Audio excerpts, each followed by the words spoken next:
तसं पाहिलं तर आपण ज्या वयाचे असतो, तेवढा काळ आपली स्वतःसोबत ओळख असायला हवी, नाही का? पण तेवढ्या काळात खरंच आपण स्वतःला जाणून घेतलं असतं का? बरेचदा बरेचसे पैलू स्वतःलाच अनोळखी वाटतात. स्वतःबद्दल अनेक गैरसमज असतात, काही भ्रमही असतात. बहुतेक वेळेस आपण स्वतःकडे इतरांच्या नजरेने आणि इतरांना मात्र स्वतःच्या नजरेने बघतो. पण त्यामुळे एका शायराने म्हटल्याप्रमाणे स्थिती निर्माण होऊ शकते. तो शायर म्हणतो, "उम्र भर इंसान यही भूल करता रहा, भूल चेहरे पर थी और आईना साफ करता रहा."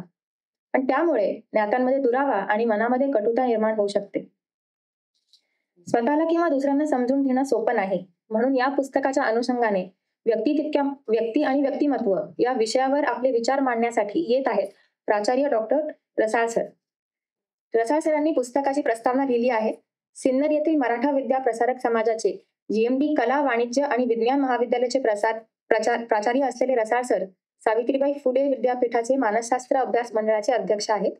राष्ट्रीय स्तरीयवर परिवर्तनरत्न पुरस्कार, राज्यस्तरीयवर आदर्श समाजसेवा पुरस्कार आणि उपराष्ट्रीय पुरस्कार प्राप्त डॉक्टर रसाळ सरांना मी विचार मांडण्यासाठी आमंत्रित करतो. उपस्थित सर्वांना माझा प्रेमपूर्वक नमस्कार. व्यक्ती तितक्या मनोवृत्ती या पुस्तकाचा प्रकाशन सोहळा या ठिकाणी संपन्न होतोय.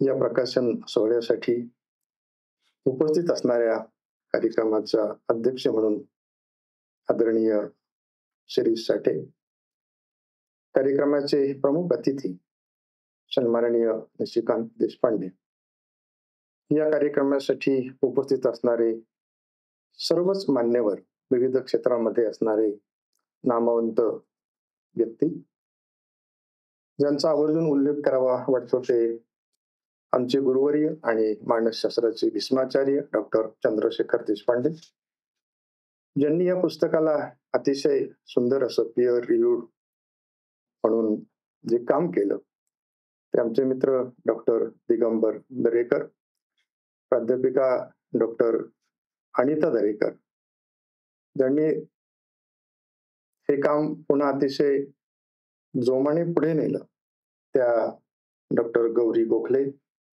डॉक्टर आगरकर. सगळ्यात महत्वाचं, या कार्यक्रमासाठी उपस्थित असणारे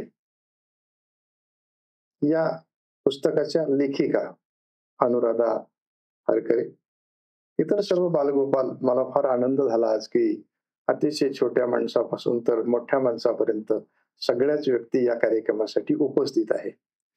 सर्वप्रथम कार्यक्रमाच्या निमित्ताने आपल्या सगळ्यांचं खूप खूप स्वागत. मला कार्यक्रमाला आमंत्रित केलं, माझा मान सन्मान केला आणि मला बोलण्याची संधी दिली, त्याबद्दल आयोजकांना मी धन्यवाद देतो. आणि सर्वप्रथम ज्यांच्या प्रेरणेने या पुस्तक लिखाणाला अनुराधा हरकरे यांची अंतःप्रेरणा स्फुल्लिंगित झाली आणि अतिशय सुंदर अशा प्रकारचं पुस्तक लिहिलं, ते त्यांचं आराध्य दैवत संत श्री गजानन महाराज. त्याचबरोबर पुत्र व्हावा गुंडा ज्याचा तिन्ही लोकी झेंडा, ज्या आई वडिलांच्या पोटी जन्म घेतला ते कैलासवासी डॉक्टर वसंत वराडपांडे, कैलासवासी सौ वसुमती वराडपांडे, भाऊ कैलासवासी डॉक्टर राजीव वराडपांडे, कैलासवासी डॉक्टर संजय वराडपांडे, या सगळ्यांना मी विनम्र अभिवादन करतो. आणि मला दिलेल्या वेळेत तुम्हाला कंटाळा न येता माझं बोलणं थांबवतो.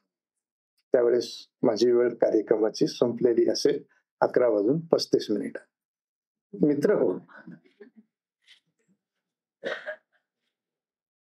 गंमत फार वेगवेगळ्या प्रकारची आहे की माणसं म्हणजे या पुस्तकामध्ये छानच असं लिहिलं, व्यक्ती तितक्या मनोवृत्ती, व्यक्ती तितक्या प्रवृत्ती, व्यक्ती तितक्या प्रकृती. आपण समाजामध्ये जर उघड्या डोळ्यानं बघितलं तर आपल्या असं लक्षामध्ये येईल की कोणतीही दुसरी व्यक्ती आपल्यासारखी नाही. अगदी एकांड जोडी भावंड जरी असली ना तरी ती फार वेगळ्या प्रकारची असतात. आणि याची कारण काय आहे? आता इथं शरीरशास्त्राचे तज्ज्ञ आहे, मानसशास्त्राचे तज्ज्ञ, ही सगळी व्यक्ती आहे. पिंडे पिंडे मते भिन्न असं आपण जे म्हणतो ना, तर प्रत्येक पिंडामध्ये एक वेगळ्या प्रकारचं अस्तित्व आहे. आणि हे अस्तित्व उलगडून दाखवण्याचं काम या ठिकाणी लेखिकेनं केल्याचं आपल्याला दिसून येईल. आपण जेव्हा या ग्रंथाला अतिशय मनपूर्वक वाचाल त्यावेळेस आपल्या हे लक्षामध्ये येईल. होतं असं की माणूस हा माणूस हा फार गमतीचा प्राणी आहे.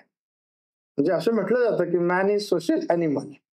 अजूनही मला असं वाटतं की man is animal in the form of animal. त्या पलीकडे गेला असं मला वाटत नाही. म्हणजे कोणी कोणाला समजूनच घ्यायला तयार नाही. माझंच ते खरं, माझंच ते खरं. दुसऱ्याची अडचण मला मान्य. त्यामुळे माणूस जसा दिसतो तसा तो नसतो. जसा तो बोलतो तसाही तो वागत नाही. आणि म्हणून माणूस हा अतिशय गुंतागुंतीचा आणि अभ्यासाचा विषय झालेला आहे. आपण किती पुढारलो, किती पुढे गेलो, आपण नेहमी असं म्हणतो की मी आता we are living in the age of science, information and technology and we are proud of it. एकदम छान आहे. पण हे सगळं करताना we are also living in the age of anxiety, tension. त्याच्यामुळे काय होतं? एन्झायटी लीड्स टू फ्रस्ट्रेशन आणि फ्रस्ट्रेशन लीड्स टू सुसाइडल्स. त्यामुळे माणसं वाचायला शिकलं पाहिजे, माणसं समजावून घ्यायला शिकलं पाहिजे, माणसाने माणसाशी माणसासारखं वागलं पाहिजे. यासाठी मानसशास्त्र आणि मानसशास्त्राचे अभ्यासक काम करतात.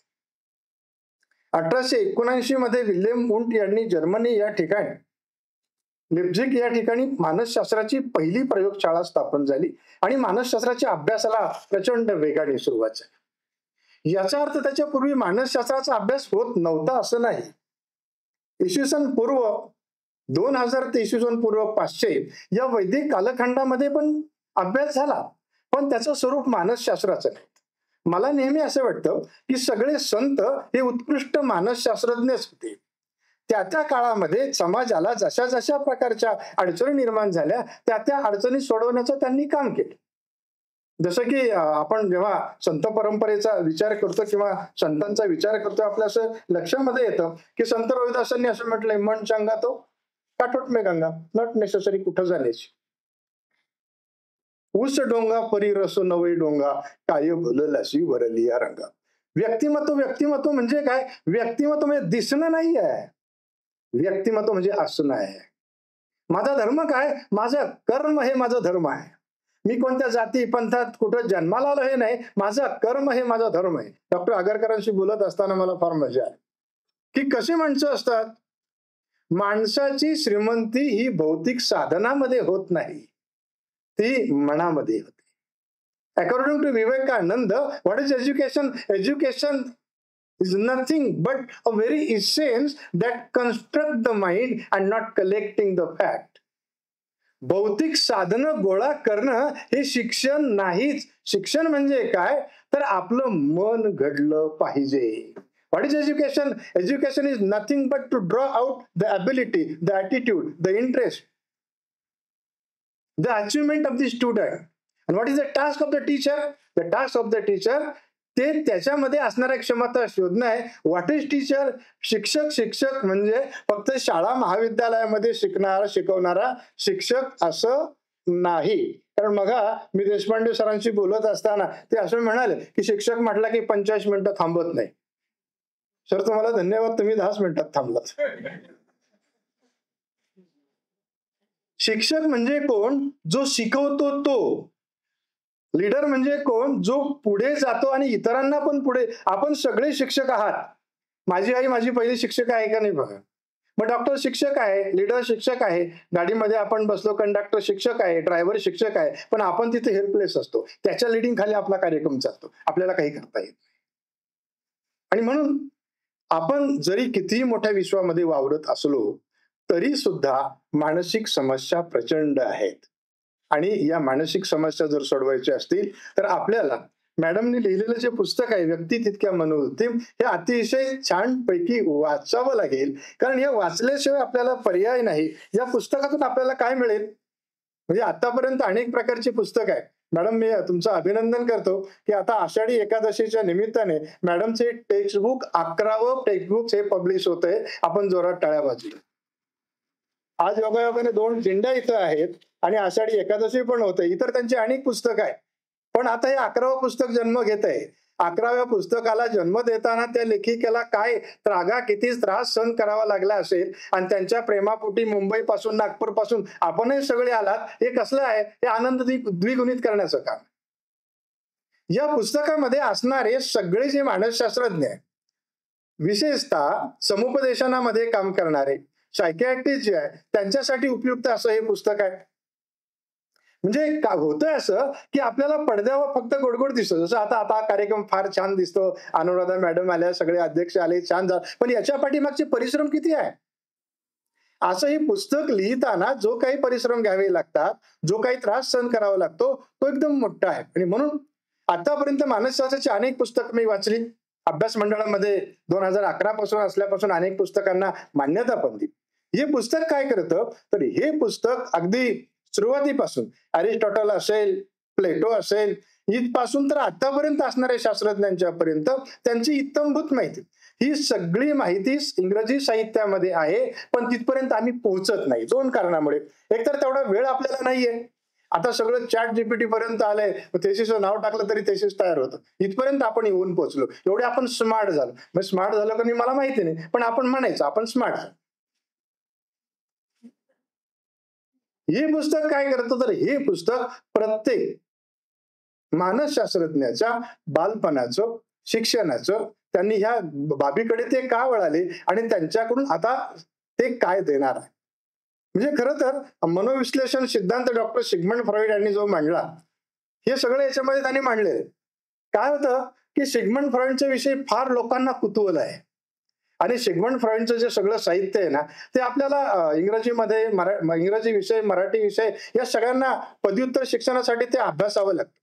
मनोविश्लेषण सिद्धांत त्यांचा जो आहे, म्हणजे डॉक्टरांना, डॉक्टर आगरकर इथं बसलेले आहेत, जसं शरीराचं विश्लेषण करता येतं, असं मनाचं सुद्धा विश्लेषण करता येते, डॉक्टर सिगमंड फ्रॉइडने सांगितलं. आणि ते अतिशय सूक्ष्म पद्धतीने उलगडून दाखवण्याचं काम अनुराधा मॅडमने केलं. आम्ही वाचलंय. अहम आहे, इदम आहे, पराहम आहे, नार्सिझम आहे, इडिपस कॉम्प्लेक्स आहे, इलेक्ट्रा कॉम्प्लेक्स आहे, या सगळ्या गोष्टी आहेत. पण त्याच्या पलीकडे जाऊन बरं इतक्या छोट्या छोट्या गोष्टी आहे ना, मी वाचत असताना मला एक नैतिक चिंता हा भाग त्याच्यामध्ये आढळ. छान. नैतिक चिंता काय असावी लागते. बरं त्यांनी काय केलं, काय होतं माहितीये का, अलीकडे बुद्धिगुणांक जास्त असणं म्हणजे फार हुशार असं नाहीये. मानसशास्त्र आणि मानसशास्त्राचे अभ्यासक असं सांगतात की आता IQ पेक्षा EQ महत्वाचा आहे. दुसऱ्याच्या भावविश्वात जाऊन जगता आलं पाहिजे. मी काय बोलतो हे महत्वाचं नाहीये, मी कशा पद्धतीने बोलतो ते महत्वाचं आहे. मी सुरुवातीलाच उल्लेख केला की माझ्यासमोर 3-4 वर्षाचं बाळ पण आहे, आणि आमचे भीष्माचार्य ज्यांचं वय 86 वर्ष आहे ते पण इथं आहे. मला सगळ्यांच्यासाठी बोलायचंय. हे बोलताना मला वेळेचं पण बंधन पाळायचंय. म्हणजे दुसऱ्याच्या भावविश्वास जाऊन जगत ना, या पुस्तकाचे वैशिष्ट्य असं आहे की याच्यामध्ये वाचकाचा इमोशनल क्वेश्चन लेखिकेने जपलेला आहे. चिंतेच्या बाबत मी सांगत होतो, मला ती गोष्ट त्यामध्ये वाचताना आढळली की काय आहे नैतिक चिंता कशी असते. मग त्यामध्ये शांत मॅडमनी गोष्ट लिहिली. आपल्या सगळ्यांची गोष्ट माहिती आहे, तुम्ही पुस्तक वाचाल तेव्हा तुम्हाला कळेल. एकदा एका मुलाला त्याने गुन्हा केला, काय गुन्हा केला, त्याच्यामुळे त्याला शिक्षा झाली आणि त्याला जेलमध्ये ठेवलं. मग ठेवल्याच्या नंतर त्याला इच्छा विचारली, इच्छा काय आहे. तो म्हणाला काही नाही, मला माझ्या आईला भेटायचंय. आईला बोलवलं भेटायला. त्याने आईला सांगितलं तुझा कान इकडे कर. आईला असं वाटतं माझ्या कानात काहीतरी सांगतो की काय. आईने कान जवळ गेला तेव्हा त्या मुलाने आपल्या आईच्या कानाचा कडकडून चावा घेतला. चावा कशा करता होता, चावा याच्या करता होता, आई ग, जर तू लहानपणी चोरी करू नको, खोटं बोलू नको असं जर मला दरडावलं असतं तर मला ही शिक्षा घेण्याची वेळ आली नसती. आता ही चिंता निर्माण झाली कशामुळे, तुझ्यामुळे निर्माण झाली. म्हणून मानसशास्त्रामध्ये काय आहे, तर मानसशास्त्रामध्ये पारितोषिक आणि शिक्षा या 2 गोष्टी आहेत. काय करावं यासाठी पारितोषिक, काय करू नये यासाठी शिक्षा. पण शिक्षा करताना लगेच केली पाहिजे. आज मी माझ्या वडिलांच्या खिशातून 500 रुपये काढले आणि मी 5 महिन्याने शिक्षा केली तर ते चालणार नाही, लगेच ती असावी. या सगळ्या गोष्टी आपल्याला या पुस्तकामध्ये पाहायला मिळतात. सगळ्यात महत्वाचा भाग मला जो या पुस्तकामध्ये वाटतो तो असा, कारण हे सगळं पुस्तक मी वाचलंय, त्यानंतर त्याचं मनन केलं, चिंतन केलं. खरं तर मॅडमनी मला ही संधी दिली त्याबद्दल खूप खूप धन्यवाद. पण कमी वेळ दिला तेही माझ्या मनाला खूप खटकलं. सारखेच फोन आमचे दोघांचे एकमेकांचे, त्या बिझी, मी बिझी, मी बिझी तर त्या बिझी. पण त्या ह्याच्यामधून सगळं एक इझी काम झालं आणि आपण इथपर्यंत. हे इझी कसं जगावं हे याच्यामध्ये. माणूस किती जगला महत्वाचं नाही, माणूस कसा जगला हे महत्वाचं आहे. माणसाचे अनुभव फार महत्वाचे आहे. Practice makes man perfect. हळूहळू आपण ते करतो. या पुस्तकाने एक नवीन दिशा दिली. पहिलं पुस्तक आहे की सर्व मानसशास्त्रज्ञांची इत्थंभूत माहिती, त्यांचे सिद्धांत, मानसशास्त्रामध्ये असणारे व्यक्तिमत्वाचे सिद्धांत, अनेक प्रकारचे सिद्धांत आहे. पण हे सिद्धांत मानसशास्त्राच्या विद्यार्थ्यांना कळतील, मानसशास्त्राच्या प्राध्यापकांना कळतील, संशोधन करणाऱ्यांना कळतील. मी तर मानसशास्त्राचा विचार सोडून देतो, कारण मानसशास्त्र हा प्रत्येकाचा जिव्हाळ्याचा विषय आहे, तो असलाच पाहिजे. बऱ्याच लोकांचा समज असा असतो की मानसशास्त्राच्या विद्यार्थ्यांनीच किंवा शिक्षकांनी ते बघावं. एवढंच नाही तर ग्रामीण भागामध्ये मी जर असं म्हटलं ना, मी मानसशास्त्राचा विद्यार्थी आहे, ते माझ्याकडे थोडं शंकेने पाहतात. ते म्हटलं याचं काहीतरी बिघडलेलं दिसतं, म्हणून हे मानसशास्त्राकडे गेले. हे पुस्तक मानसशास्त्राच्या अभ्यासकांबरोबर सर्वांसाठी उपयोगाचं आहे. मी एक उदाहरण सांगितलं. नैतिक चिंता कशी असते, तर छोट्या गोष्टीतून ती समजावली. इक्यू काय आहे तो त्याच्यामधून समजावला. आणि म्हणून मी असं म्हणेन की आपण नेहमी अनेक प्रकारच्या पुस्तकांचा वगैरे अभ्यास करत असतो. बरं, याच्यामध्ये सगळे शास्त्रज्ञ पण दिले, इत्थंभूत माहिती दिली, शास्त्रीय माहिती दिली, त्यांचे सिद्धांत पण सांगितलेले आहे. एवढंच नाही तर मनोविश्लेषणाबरोबर व्यक्तीच्या व्यक्तिमत्वाचं मापन करता येतं. ज्या सगळ्या चाचण्या त्याच्यामध्ये आहे, B5 असेल, 16PF असेल, त्यानंतर MPPA असेल, पॉझिटिव्ह डिफरन्स, या सगळ्या याच्यामध्ये दिलेले आहे. म्हणून अतिशय उत्तम, सुरेख, सगळ्यांना भावेल, सगळ्यांच्या भाविस्वात प्रवेश करेल असा लेखिकेनं प्रयत्न केलेला आहे. आणि म्हणून मी लेखिकेचं अभिनंदन करतो. मराठा विद्याप्रसारक समाजाच्या महाविद्यालयामार्फत पण करतो आणि सावित्रीबाई फुले पुणे विद्यापीठाच्या मानसशास्त्र मंडळाचा अध्यक्ष म्हणून पण मी त्यांचं अभिनंदन करतो. मित्र, एखादं काम करणं ही सोपी बाब नाही. त्याच्या पाठीमागे खूप परिश्रम असतात. आणि असं म्हटलं जातं की कर्तृत्ववान पुरुषाच्या स्त्रीच्या पाठीमागे पुरुषाचा हात, पुरुषाच्या मागे स्त्रीचा असतो हे आम्हाला माहिती आहे. कर्तृत्ववान पुरुषाच्या पाठीमागे स्त्रीचा हात असतो, पण या ठिकाणी मात्र कर्तृत्ववान स्त्रीच्या पाठीमागे पुरुषाचा पण हात आहे. आणि म्हणून त्यांचे मिस्टर जे आहेत प्रशांत कमेड, त्यांचं मी खूप अभिनंदन करतो की त्यांनी या सगळ्या गोष्टींसाठी सगळ्यात दिलं. त्याचबरोबर चिरंजीव अमेय आणि मधुलिका, जी सूत्रसंचालन सुंदर काम करते, या कुटुंबाकडे पाहिलं का असं दृष्ट लागावी असंच वाटतं. सगळेजण आपापलं काम अतिशय छानपैकी करतात. त्या कार्यक्रमाचं आयोजन, नियोजन, सगळ्या पै पाहुण्यांचं आयोजन, आमचा सारखाच फोन चालू, कुठपर्यंत आले, कुठपर्यंत आले. त्यांनाही चिंता आणि मलाही चिंता दिंडीमुळे. त्यांना म्हटलं तुम्ही काही चिंता करू नका, मला शारीरिक त्रास किती झाला तरी तुमच्या मानसिक स्वास्थ्याचा विचार करून मी कार्यक्रमाच्या अगोदर 2 तास पोहोचेल. आणि मी बरोबर 2 तास पोहोचल्यावर त्यांना फोन केला, तुम्ही निवांत राहा, मी पुण्यात आहे. शेवटचं 1 मिनिट. आणि म्हणून या सगळ्या कुटुंबाचं मी अभिनंदन करतो. आपण कितीही या वेगवेगळ्या दुनियात जायला लागलो, व्हॉट्सअप वगैरे वगैरे वगैरे सगळं, आमचे गुरु पण या ठिकाणी आहे, पण मोबाईलच्या माध्यमातून, व्हॉट्सअपच्या माध्यमातून ही नवीन जनरेशन, आता व्हॉट्सअपची जनरेशन आहे, याच्यामधून लेखक होत नाही, कवी होत नाही, शास्त्रज्ञ होत नाही. याच्याकरता वाचावंच लागतं. पुस्तक वाचलं तर मस्तक ठिकाणावर राहतं. आणि म्हणून आपलं मस्तक ठिकाणावर राहण्यासाठी आपण हे पुस्तक जरूर वाचावं अशी मी विनंती करतो. मित्र, आपल्या आयुष्यामध्ये पानाला फार महत्व आहे. पानं आपण वापरतो की नाही, या पानांना फार महत्व आहे आणि ते वेगवेगळ्या वेळेस वेगवेगळ्या प्रकारचं आहे. आंब्याचं पान आपण पूजनाच्या वेळेस आपल्या घराला छानपैकी तोरण बांधतो. प्लॅस्टिकचं नाही, खरोखरच्या आंब्याचं असेल तर फारच वेगळा आनंद आपल्याला होतो. आपट्याचं पान आपण सोनं द्यावं घ्यावं अशा प्रकारचं करतो. नागिलीचं पान आपण घटाला वापरतो, सुंदर अशा प्रकारचं. तोंडामध्ये पण खातो. ते जर पान दररोज नित्यनेमाने खाल्लं तर आज आपली पचनशक्ती फार छान असते. तुळशीचं पान एकदा ठेवलं की मग अर्पणच. म्हणजे शिऱ्याचा प्रसाद जर करायचा असेल ना मॅडम, फक्त तुळशी पत्र ठेवायचं. किती मोठी करावं त्याच्यामध्ये. आणि केळीच्या पानामध्ये तर प्रसाद देतो आणि प्रसाद घ्यायला गेलं ना सर, तर अशी इच्छा होत नाही पान कुठं फेकून द्यायचं. म्हणजे शिरा दिला तर तुम्ही उष्टा टाकू शकता, प्रसाद नाही, फेकून द्यायचं नाही.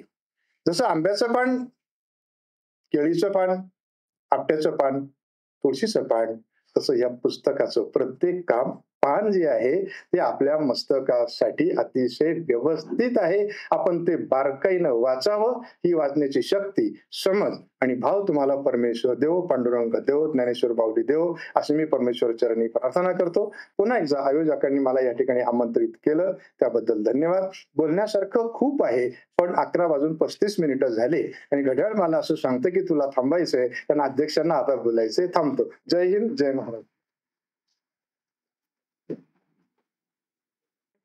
धन्यवाद सर. मला खात्री आहे सरांचे विचार ऐकून हे पुस्तक वाचण्याची उत्सुकता नक्कीच वाढली असेल.